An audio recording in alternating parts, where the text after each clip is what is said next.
Pravzaprav se lahko razume, zakaj je nekdo pač zbral svojo ekipo tako, kot jo je izbral.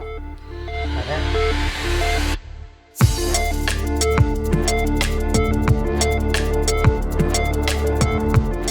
Gre za relativno objektivno podatkovje, na osnovi katerih lahko ne na pamet govorimo, kdo je s kom sodeloval, ampak dejansko sodelovanje in to na različnih področjih.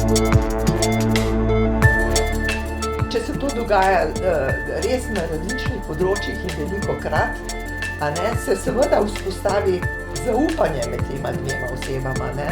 In na osnovi tega zaupanja seveda lahko potem nekdo, ki izbira svojega sodelavca v tej politični sferi, ne? Raje takega zbere, kot pa nekoga, ki ga s katerim ni imel nobenih stikov prej.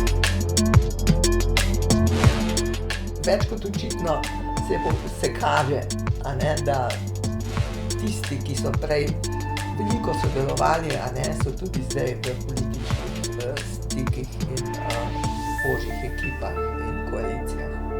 Pa še mogoče nekaj se je pokazalo, so povezave v desni opciji veliko bolj intenzivne, kakor povezave v levi opciji. To sem pa videla že v mnogih drugih raziskavah, pri katerih sem sodelovala, ne?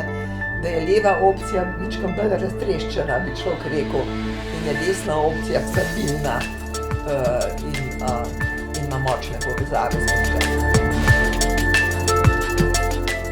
Ko ste začeli razlagati, kakšne podatke imate, sem jaz takoj ugotovila, da gre za zelo bogate podatke in da se da iz teh podatkov marsikaj narediti.